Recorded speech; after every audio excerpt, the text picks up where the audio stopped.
Hello everyone. I didn't want to do this video, but I sort of needed something to do. I am very worried about the future, especially reading stuff on the news these days. I've read by certain entertainment professionals that has been echoed throughout the past year or more, that in America, civil war is on the horizon. So I am not currently in America, but I would like to leave you all with some tips for maybe how to get by. I have in my possession a letter here. Now this letter has been in my family's possession since the Middle Ages. Yes. It was given or passed down originally from my great-great-great-great-great-great-great-grandmother. Yes. She was a strong woman, you know. She knew how to do things that they did in those times. I don't know what exactly, but I have faith in her belief, or I have faith in the belief that she could really milk a cow. And she could really, I don't know, like cook up a steak, or what they would call it back then, roast. So, here is what she says. Now, just some backstory. This letter is a list of 5 tips on what to do when there was civil war. And she got a hold of these tips because there was a carrier pigeon flying from the Queen's Castle to her town representative. And somehow the pigeon fell and died, and she unraveled this scroll, and these were the tips.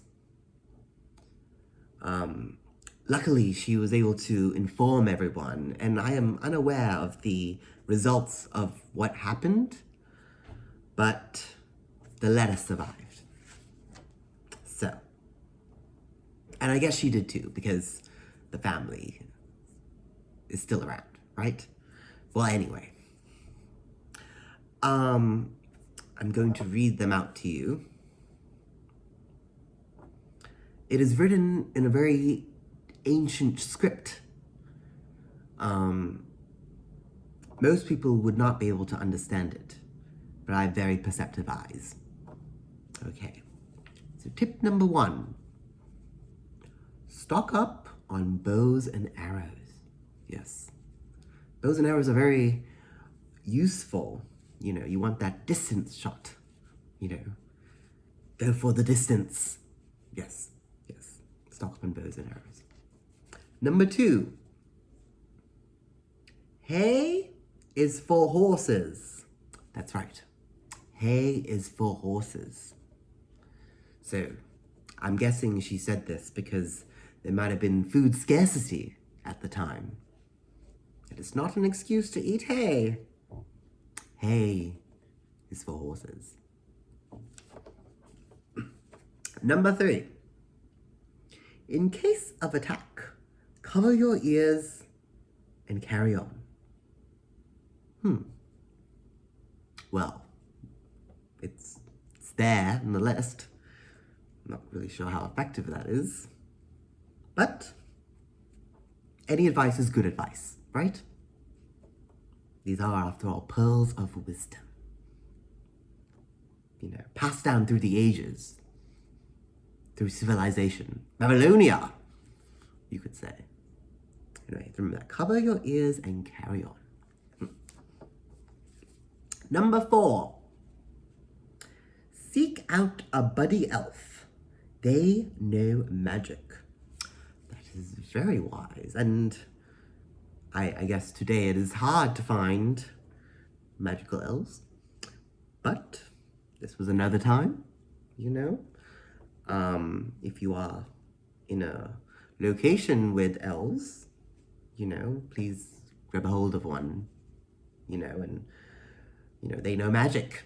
Yes, in times of stress, in times of adversity, great adversity, magic is a very powerful tool. It can save a soul. It can pull a rabbit out of a hat, right? Magic is great. So, elves know magic. Find an elf. Number 5. If you fear getting injured, run. Very wise. Very wise. Very wise.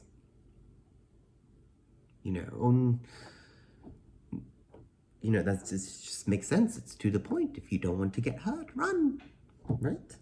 Right? So these are the 5 tips for Civil War should it come across America, as these entertainment professionals are saying or predicting or fearing or inciting or whatever they're doing, not inciting, they shouldn't have used that word. These entertainment professionals are,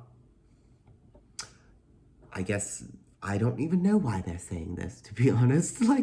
It blows my mind a little bit. But, these are the tips.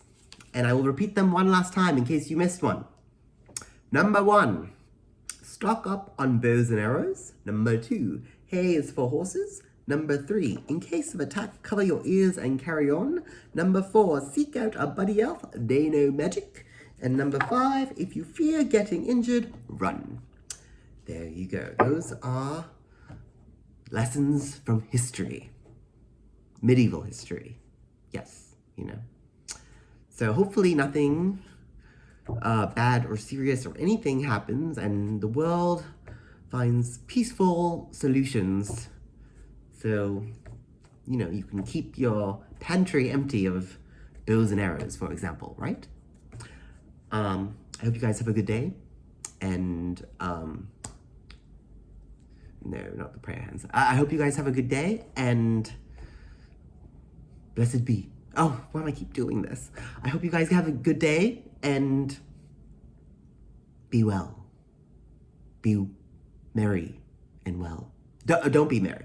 I hope you guys have a good day, and be well.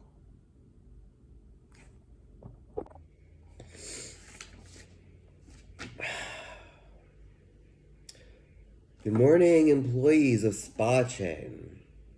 It's good to see you. I wanted to share with you some important news.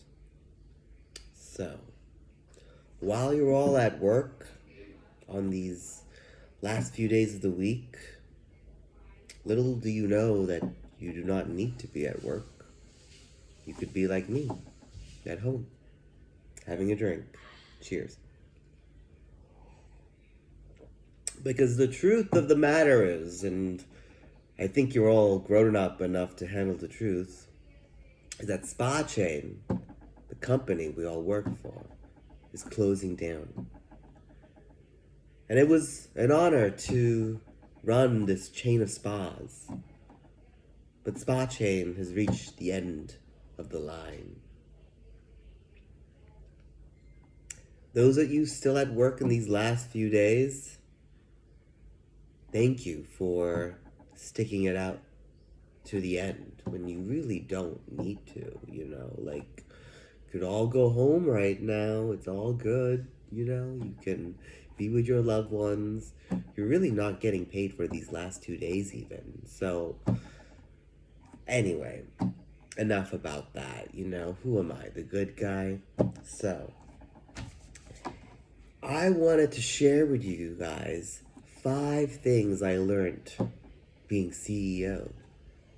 I feel like a lot of you would take that knowledge very to heart. Could be very useful for your careers one day, I don't think all of you are going to be CEO one day, but a few of you might, and these words of wisdom I'm about to share may prepare you for CEO life, as I like to call it.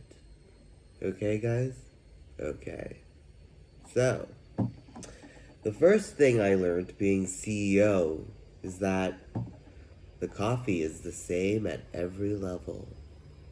So if you are upset with the Dunkin' Donuts coffee on the ground floor, you're not going to be much happier with the Dunkin' Donuts coffee at the top floor. The coffee is the same at every level. If you don't like the coffee, just stop drinking the coffee. It's simple, you know. There are other options.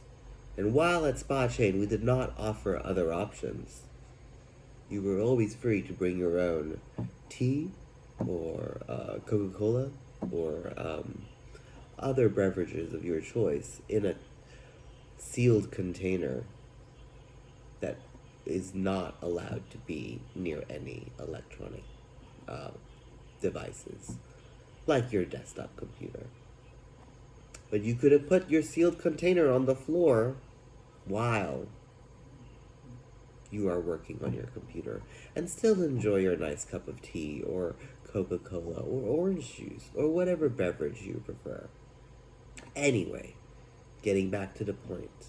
The coffee is the same at every level, so don't complain about the coffee. Point number 2. If I make a bad decision, I can offset that by letting someone go. That means it doesn't really matter if I make a bad decision. The important thing is to make a decision. And that is what it means to be CEO. Bad decisions, good decisions, they're all just decisions. So the important thing is just to make a decision. So, all of you aspiring CEOs, don't worry. Don't worry at all.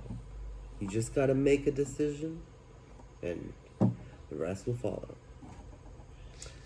Number 3, in terms of tips or what I've learned being a CEO, I had a lot of employees coming up to me asking for more benefits, and I realized before asking for health insurance, you really need to make sure that you're gonna get sick one day.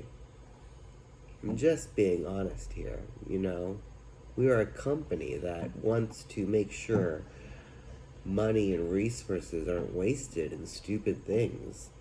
So, if you think you want health insurance, really be honest, be truthful, and make sure you really are going to get sick one day. Okay? Okay.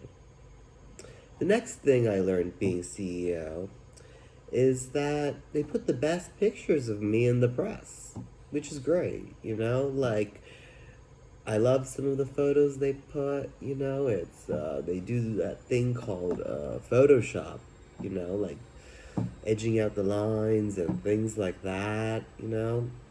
Not like if you're not CEO.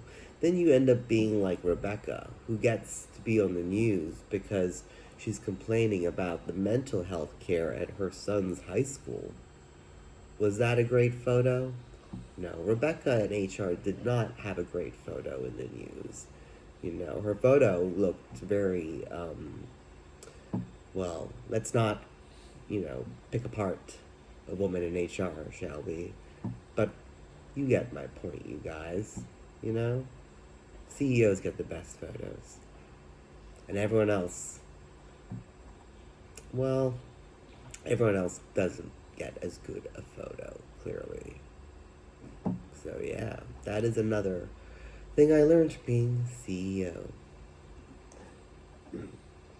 And the last thing I learned being CEO is that you have access to a department store VIP room of the finest silk socks that do not break. You never even have to worry about throwing them in the wash. You don't have to worry about long toenails. You don't have to worry about your dog chewing them up. You don't have to worry about anything. These socks never break.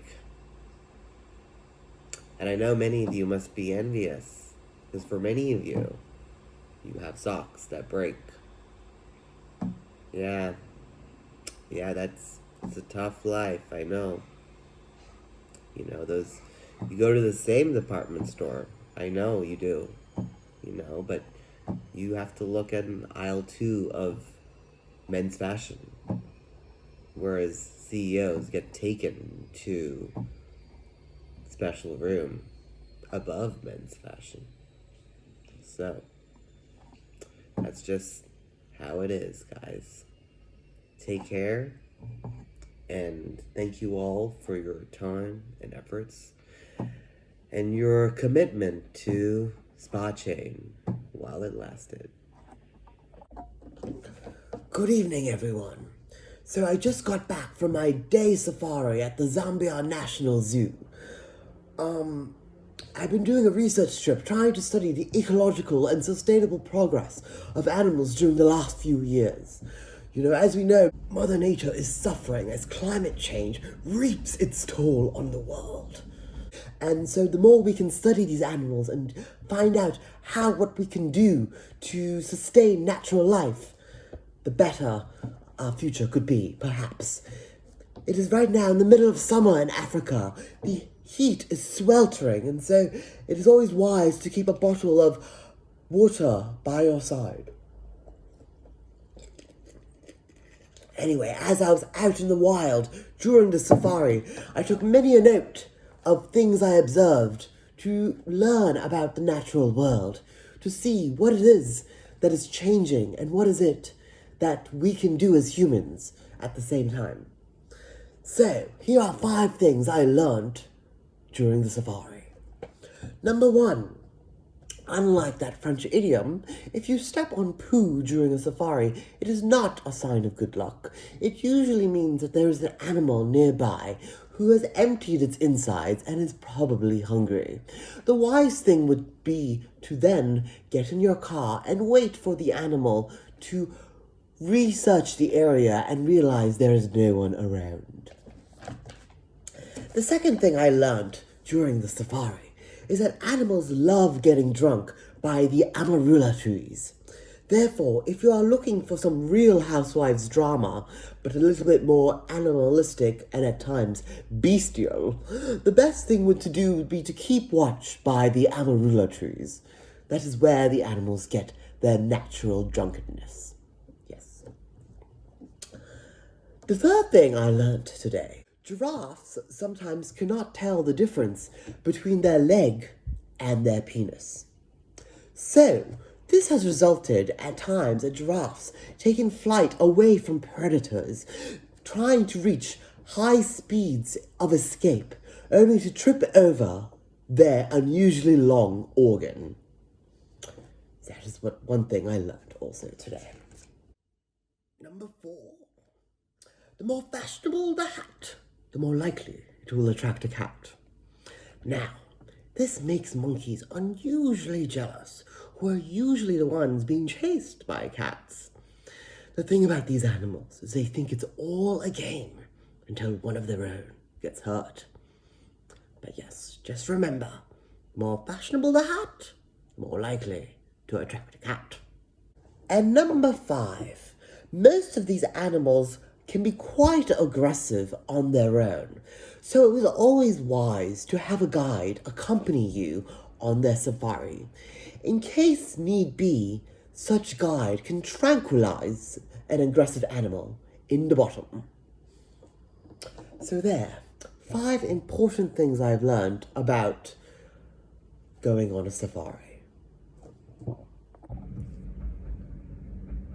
Hi everyone! So today's International Women's Day, and in case many of you didn't realize, I grew up in a household of 3 women.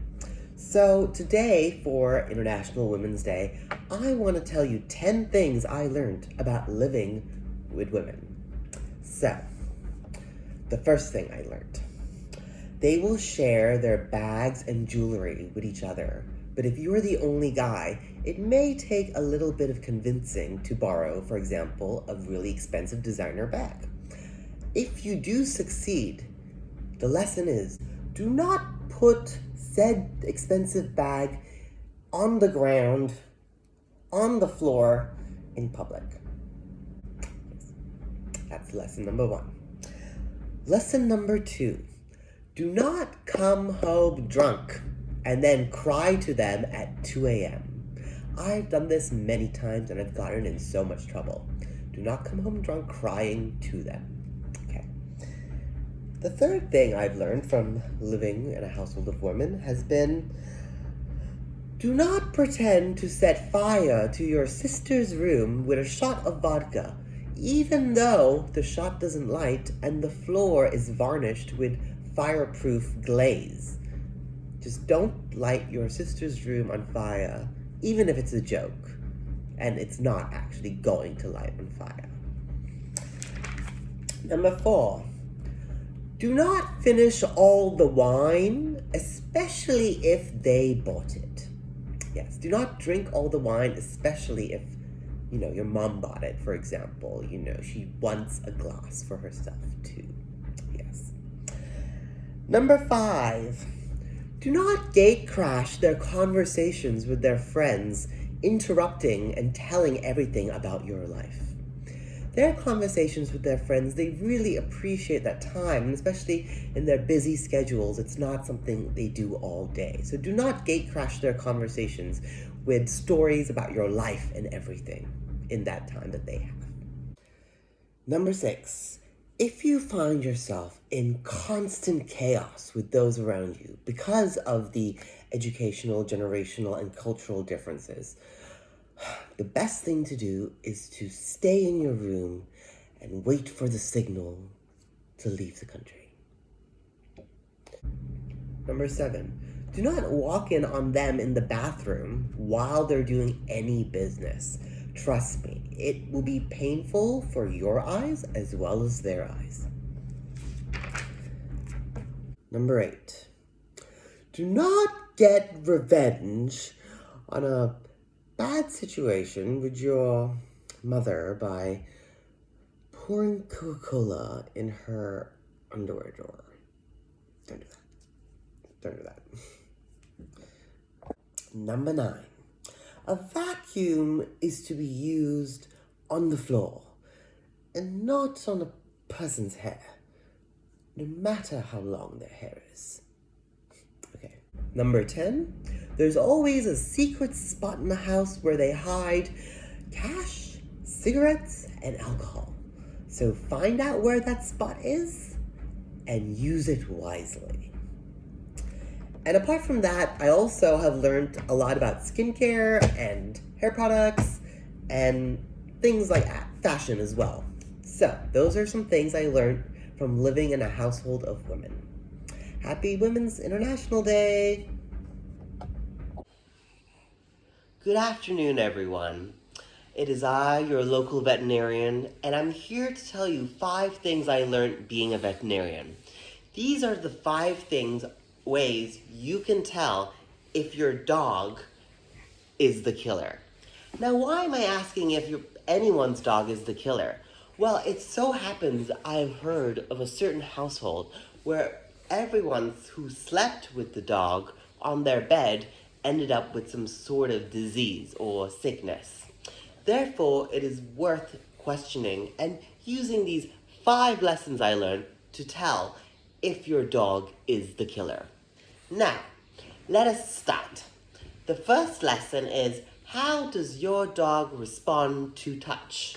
If you touch your dog inappropriately, will he get angry? Let's see how this works. Come on, Basil. So, this is Basil. Let us see if Basil is here. Look, we are petting him. He is cute, Let us do some inappropriate touching. He is missing a leg. Let us tap the missing joint. Is that okay, Basil? Do you find it weird that I'm touching your limp, your lumpy, stubby, missing limb? No, he doesn't find it weird. He actually finds it quite soothing, it seems. Oh, interesting. I did not even know that was a pressure point that relaxed him until just now. Anyway, you can do more inappropriate touching, touch his mouth, touch his head, touch his ears, It's not really aggressive, just playful, And if you want to really go there, you can always, he has a private part too. You can touch the private, play it like a violin or guitar. Play it like a guitar, sorry. Anyways, veterinary here giving the advice. It doesn't seem like that test came out conclusive. So he is not, at the moment, the killer. Okay. Lesson number 2. The second way to test if your dog is the killer is to simply look him in the eye. This, just is a common thing with many people, The eyes don't lie. They are the window to the soul.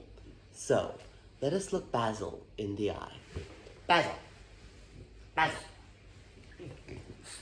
Basil. Look me in the eye. Look me in the eye. Oh, okay, that was a little... He reacted a little bit there. So I wouldn't say he's the killer quite yet, but I would say he has a tendency, when you look him in the eye, to react a little bit disturbed or show a little bit of animosity, right? So maybe that's just him. But there are other tests. There are other ways to tell if the dog is the killer, you guys. There are other ways, okay? So let's do the next one. You need to check their teeth. If they have very sharp teeth and what they do with their teeth. The simple way to do this is to put your finger in their mouth. So, Basil, let us put the finger in the mouth. No biting, no biting. His teeth are, well, I guess they're average. They're not super sharp or anything. I can prod one and I'm not bleeding.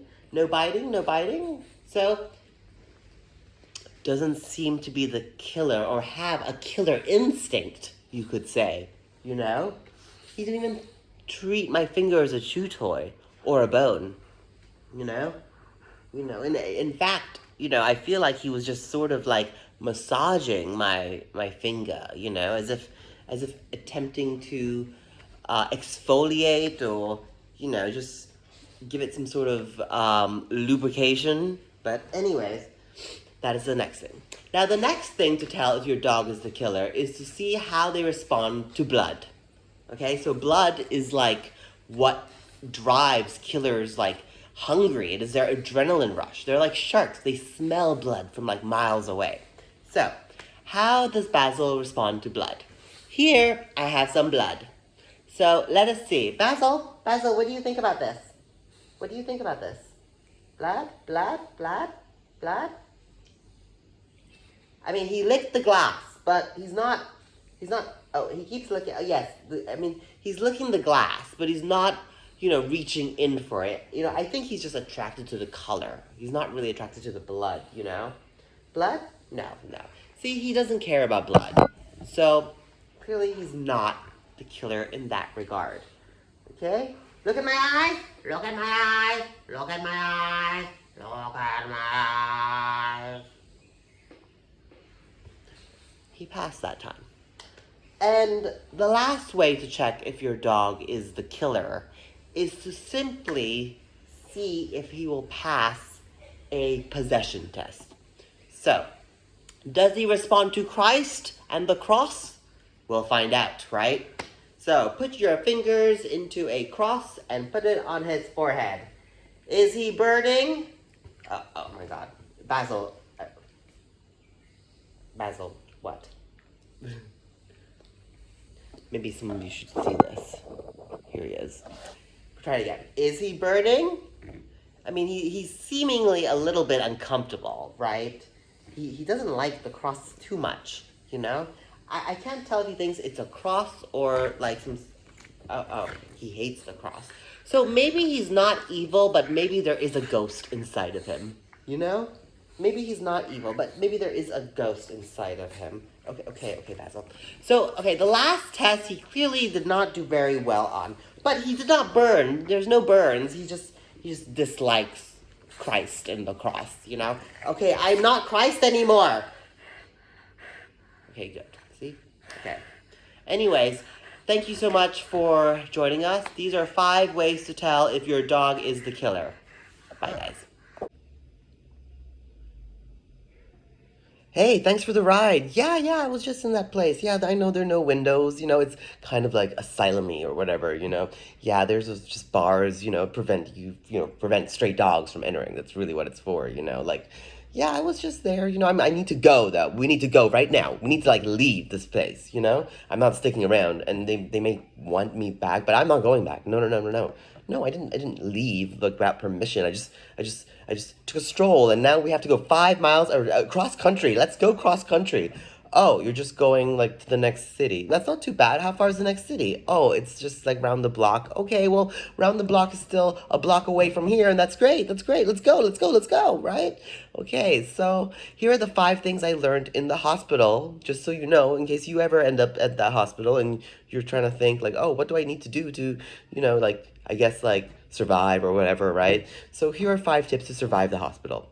The first one is during a pandemic, there's an ample supply of masks. However, there is a very limited supply of tampons. So the best way to get a tampon when you are in short supply is to take your mask like so, fold it into little bits, fold it in a roll like this, take the elastic, twist, twist, twist, fold, flip, flip, twist, and there you have your tampon. Not bad, huh? And you should know as well that masks have a great consistency for heavy flow. The second thing I learned in the hospital is that the bathrooms are really, really terrible. So to avoid taking a shower, the best thing to do is to push a disabled person in front of you. Just make sure you are pushing them from behind so that they don't fall backwards, but they fall forwards. Okay. The third thing I learned about being in the hospital is if you are taking 3 or more pills, there is a high chance that something may be different or wrong or obscure. I mean, if you're taking more than 3 pills, then there is a chance that, well, you are just going to have to take those pills for a long time. There's a high chance of that. And if you're taking more than 3 pills, I would be aware that you may also be constipated, because a lot of these pills have side effects. And if you're not getting constipated from one pill, you're going to get constipated from the second pill. And if you're not getting constipated from the second pill, you're going to get constipated for the third pill. Speaking of constipation, the fourth thing I learned is if you see a lot of urine on the floor, do not stop, drop, and roll, no matter how fun it may look and how the other patients are doing it. Don't stop, drop, and roll on the urine. It is it needs to be cleaned up, and you don't want it, on your skin or on your clothing or anything. Just step back and let the nurses take charge. Or I should say, step back and let the nurses swipe up or clean up, mop up, the urine. And the fifth thing I learned about being in the hospital is that a good way to get a private room is to make a little bit of noise. Careful though, too much noise, and you may be bed confined or be given extra pills. Too little noise, and nothing happens. Well, I guess the other patients will dislike you. Either way, you're not going to be liked. The point is to get your own private room is to just be disliked. Better to be disliked by a patient than a nurse. That is a big tip. Anyways, guys, here are the 5 things I learned at the hospital. Oh, you're just gonna drop me off over here? Like, you're not gonna, like, let me sleep over? Like, we could be best friends now, Like, I don't really have a lot of friends, in that place. I've been there for, like, years, literally years, But, oh, you just wanna, like, go home. Okay, okay, and you don't want to take me home with you. Okay, but we could go home together, we could be good friends, like we could be best friends, like we could do everything together. Like we could like sleep right beside each other. We could like eat meals beside each other. We could watch the same movies. We could wear the same clothes. I have no clothes. Look, I have this is what I was been wearing for like the last 3 weeks pretty much, So if you have clothes, I would love some clothes. Okay, great. Okay, you're not going to agree with that? Okay, no problem. Okay, thank you for the, 5-minute drive. And I hope you, like those 5 tips on what I learned in the hospital. Hi. So sorry I'm late. I was, at Pilates. Oh, you got me a drink. Thank you. No, I love Pilates. Like, I really love it. Like, it is always a stretch, and you can quote me on that. There is nothing better than a stretch, and a good stretch, I was, like, elongating my arms and my legs and all these muscles. Like, I did not even realize I was so stretchy, really. Like, you know what I mean? Like, I guess we all have stretch capabilities that we don't even know. And the great thing about it, you know, is that it gives you time to think, right? And it was so strange because for like the first time ever, and I didn't even need like, I felt like I got enlightened, you know, like I didn't need ayahuasca to feel this. I didn't need anything else, you know. It was literally like, you know, I didn't need to go to a monastery. Like I was just like thinking in here and then out here and then over here. And it was like this triple layer world thinking thing. And it was so deep. And I felt like I was making all these connections. And I was like, wow, I'm like Wi-Fi right now. I'm connecting. I'm on a different frequency. I was like, oh my God, like getting so enlightened. So I call it like virtual enlightenment. And I have to tell you about the 5 things I learned, okay? So here they are.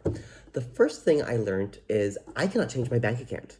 And I know that's a weird thing to be telling you on a first date, but hear me out, right? So I'm gonna be 40 soon. Well, not soon, but in a few years, right? But you know, I'm closer to 40 than I am to 30, and I can't go back to 30. So I have no choice but to move forward to 40. And yeah, like, I can't change my bank account. You know, like, I do not put any money in my bank account. Like, I take from it, but I don't put anything in there. Like, does anyone put any money in their bank account? So, like, that's when I realized, like, I can't change my bank account. Like, someone needs to change my bank account for me. Like, someone needs to do that. Like, I can't do that, you know? So that was kind of an annoying thing to realize, right? The second thing I learned was that I cannot change the world. You know, like, I'm not Captain Planet. Do you see a planeteering here? No. You know, like, I try little bits, and I wonder, are we really trying to change the world or change ourselves? And I have tried little things, you know, picking up my dog's poop on the street or like putting air freshener in my room, you know? But the dog still poops and the room will eventually still smell musky. So, just realize I can't change the world, you know? One of those things, right? Third thing I learned was that I can't change my underwear.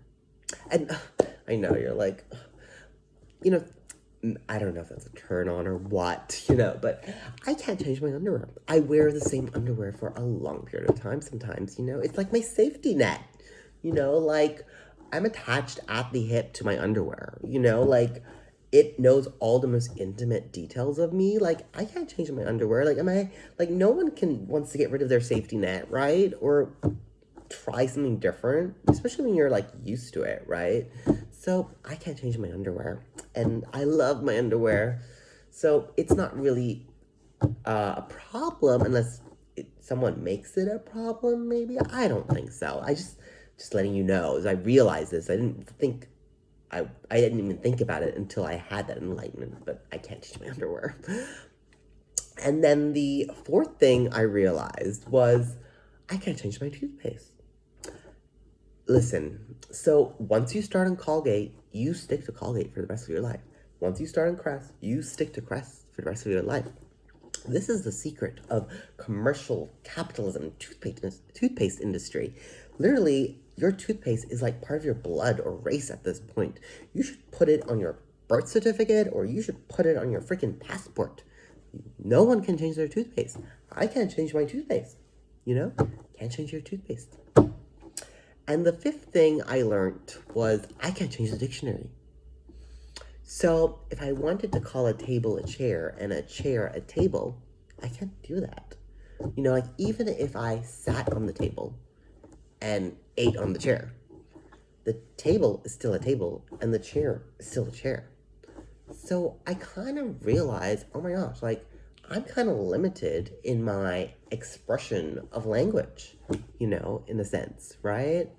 So that was really like awakening for me in a sense, you know, and I was like, oh, like I can't change the dictionary, you know? So yeah, that was just how my day went, you know? Great to get that off my chest. How was your day? Tell me, how was your weekend? What do you do?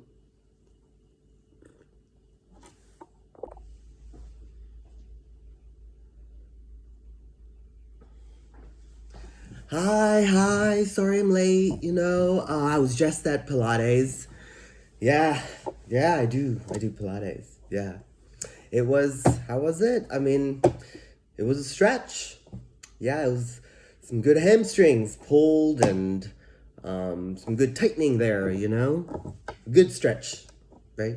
Not a bad kind of stretch. It was legit a good stretch. Oh, you got me a drink. Thank you. Cheers.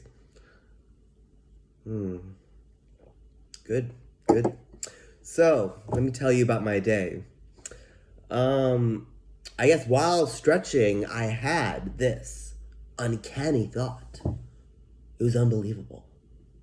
You could call it virtual enlightenment. And I know, like I didn't have to go to a monastery or do ayahuasca or anything to get this enlightenment. I got it from my brain and thinking about the virtual space. So it was like a internal, yet external, but also internal enlightenment. Get it? Anyway, I gotta tell you about it. I gotta. So, I learned 5 things in my brain that I can't change about the world. And I realized if you write down or think about the 5 things you can't change about the world, maybe you can think about the things that you can change. Right? So these are the 5 things I can't change about the world. Number 1, my bank account. I realized I'm on the verge of 40. Like, I'm gonna be 40 in I don't even know, like years, a few years. I mean, I'm closer to 40 than 30. And I can't go back to 30. So I'm heading to 40, right? Anyway, I realized I can't change my bank account. And do you know why? Because I don't put money in my bank account. That's not what I do. Other people do that. So, if I can't change my bank account, then someone else needs to change my bank account. Because I can't do it. Because I don't put the stuff in the bank account. Right? I take from the bank account, but I put nothing in. So, first thing I learned. Number 2, I can't change the world. I can't change the world at all. I'm not Captain Planet. You see a planetary ring here? You see a planetary ring? I don't. Because I'm not Captain Planet. So I can't change the world. I mean, was I trying to change the world? I don't know. Are we all trying to change the world? Or are we trying to change ourselves? The third thing I learned is that I can't change my underwear. I love my underwear. I love wearing my underwear for a long time. I love it. I can't change my underwear. What am I meant to do? It's like attached at the hip, as they say. Can't change something when it's stuck to your hip. I can't change my underwear. So learning more every day. Let's see, what was the 4th one? Oh, I can't change my toothpaste. Like, once you start on Colgate, do you really get off Colgate? See what Colgate does to you? You can't get off Colgate once you start Colgate. So, can't change my toothpaste. I mean, it's what I've used. Does anyone get off what they've used? Colgate is just the only thing that works, right? Can't change my Colgate. Can't change my toothpaste. Trap circle, right there.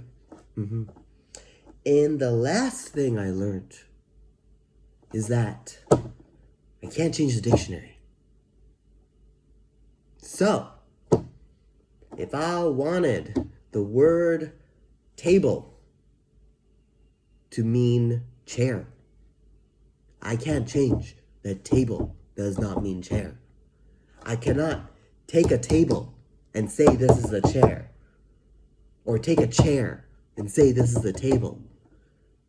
Even if I sit on the table, it's still a table. Even if I eat on the chair, it's still a chair. Can't see the dilemma? Can't change the dictionary. So that's what I learned in Pilates. Yeah. Told you it was a good stretch. So how was your day?